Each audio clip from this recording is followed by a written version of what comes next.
নমস্কার বন্ধুরা, সর্বাণী রান্নাঘরে আপনাদের সবাইকে স্বাগত।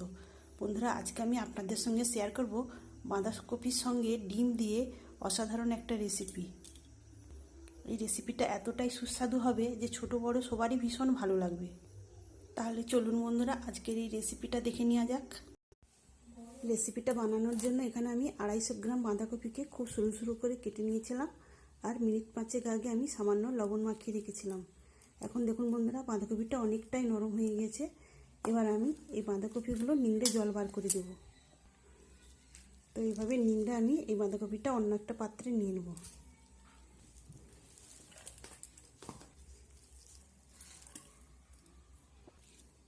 তো এখানে আমি সমস্ত বাঁধাকপির জল নিংড়ে তুলে নিয়েছি।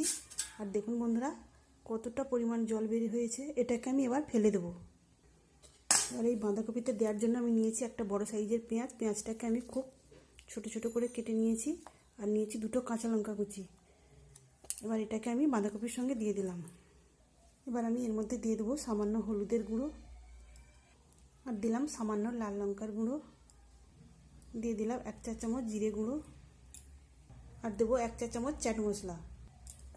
এই চাট মশলাটা দিলে এটা খেতে ভীষণ মুখরোচক হবে।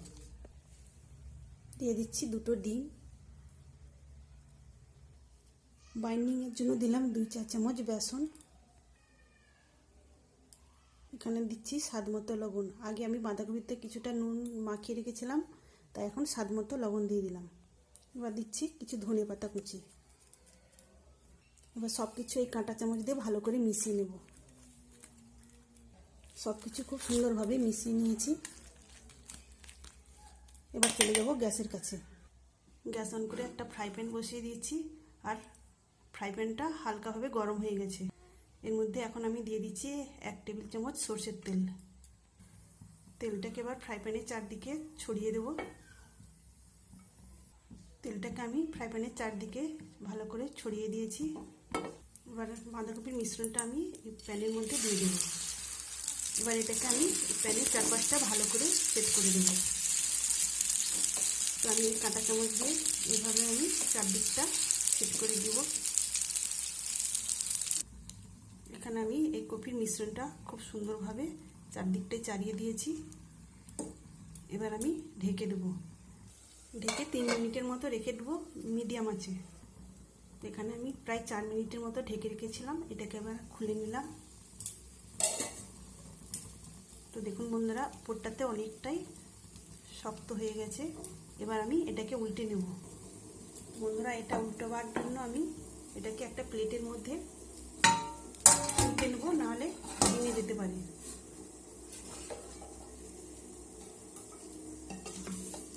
তো দেখুন বন্ধুরা, এইভাবে আমি উল্টে নিয়েছি। এবার প্যানের মধ্যে আমি আবারও সামান্য তেল দিয়ে দিলাম। এবার এটাকে আমি আবারও ভেজে নেব। তো বন্ধুরা, অপর পাশটা ভাজার জন্য আমি আবারও ফ্রাই প্যানের মধ্যে দিয়ে দিয়েছি। আর দেখুন বন্ধুরা, নিচের দিকটাতে কত সুন্দর দেখাচ্ছে। তো এই অবস্থায় আমি আবারও প্রায় 2 মিনিটের মতো রেখে দেবো লো আঁচে। বন্ধুরা, এখানে 2 মিনিট হয়ে গেছে। এবার এটাকে নামিয়ে আমি ঠান্ডা করে নেব। বন্ধুরা, এটাকে আমি ঠান্ডা করে নিয়েছি, আর দেখুন কত সুন্দরভাবে সেট হয়েছে, আর দেখতেও কতটা সুন্দর হয়েছে। এবার এটাকে আমি কেটে নেব। তো একটা ছুরি নিয়েছি। এবার ছুরির সাহায্যে প্রথমে আমি এইভাবে লম্বা করে কেটে নেব।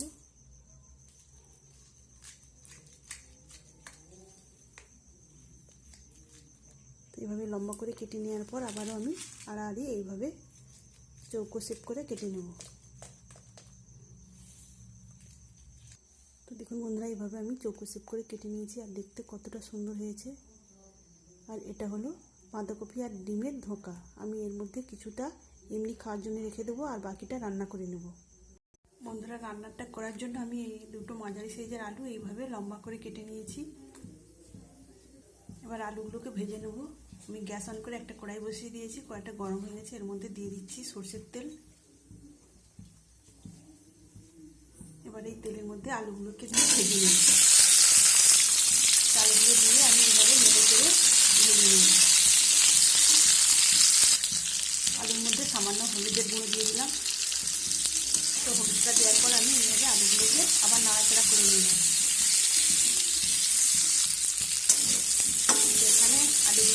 মিনিট ধরে ভেজে নিয়েছি আর আলুগুলো ভাজা হয়ে গেছে। এবার এগুলোকে তুলে নেব। এখানে আমি আলুগুলো ভেজে তুলে নিয়েছি। আপনারা চাইলে রান্নাটা আলু ছাড়াও করতে পারেন।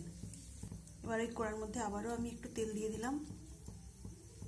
তেলের মধ্যে আমি দিয়ে দিলাম 2টো কাঁচা লঙ্কা, 1টা তেজপাতা আর 2টি সামান্য গোটা জিরে।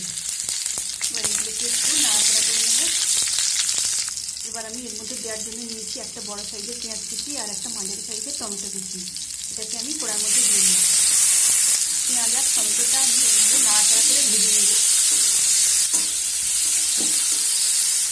এখানে আমি পেঁয়াজ আর টমেটোটা প্রায় মিনিট ধরে ভেজে নিয়েছি। এবার আমি এর মধ্যে দিয়ে দেবো আদা রসুন বাটা। এখানে 1 চা চামচ দিলাম আদা রসুন বাটা, দিলাম 1/2 চা চামচ লাল লঙ্কার গুঁড়ো আর দিচ্ছি হলুদের গুঁড়ো। এবার সামান্য জল দেবো, দিয়ে সবকিছু নাড়াচাড়া করে দেবো। বন্ধুরা, এখানে লঙ্কার পরিমাণটা আপনারা আপনাদের প্রয়োজন অনুযায়ী কম বেশি বাড়িয়ে কমিয়ে নেবেন। এবার আমি এর মধ্যে দিয়ে দিচ্ছি 1 চা চামচ গুঁড়ো মশলা। এর মধ্যে রয়েছে জিরে গুঁড়ো, ধনিয়া গুঁড়ো আর মৌরি, তার সঙ্গে রয়েছে গরম মশলার গুঁড়ো। সব কিছু আমি একসঙ্গে দিয়ে দিলাম আর দিচ্ছি সামান্য চিনি। এবার একটু জল দিয়ে আমি ভালো করে কষিয়ে নেবো সব কিছু। এখানে আমি মশলাটা খুব সুন্দরভাবে কষিয়ে নিয়েছি। আর দেখুন বন্ধুরা, মশলা থেকে তেলও ছেড়ে দিয়েছি। এবার আমি এর মধ্যে ভেজে রাখা আলুগুলো দিয়ে দেবো। আলু দিয়ে আমি এইভাবে মশলার সাথে ভালো করে কষিয়ে নেব।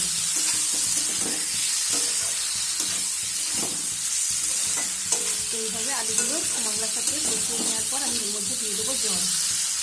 তো এখানে আমি এই জলটা দিয়ে দিলাম। এই জলটা আমি গরম করে নিয়েছিলাম।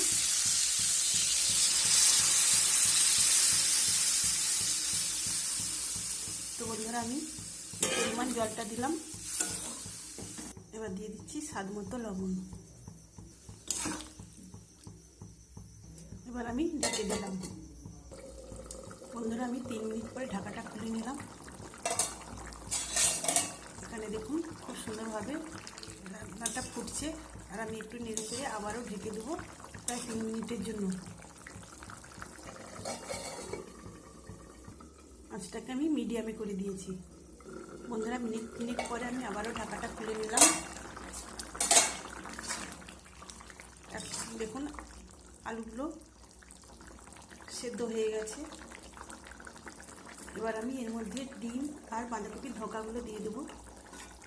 বন্ধুরা, আজকের রেসিপিটা আপনাদের ভালো লাগলে অবশ্যই একটা লাইক দেবেন, সেই সঙ্গে আমার চ্যানেলটিকে সাবস্ক্রাইব করে আমার পাশে থাকবেন। তো এইভাবে আমি সব ধোকাগুলো এর মধ্যে দিয়ে দিলাম।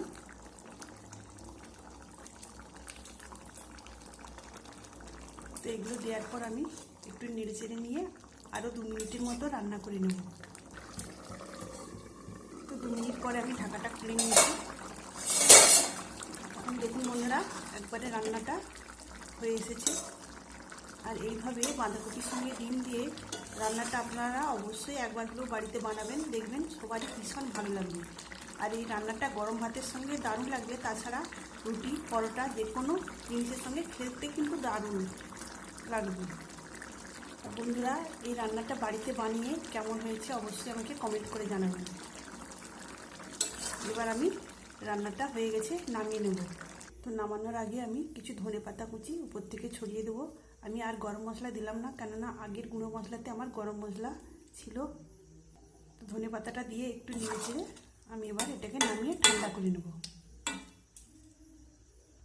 তো দেখুন বন্ধুরা, এখানে রান্নাটা কত সুন্দর হয়েছে।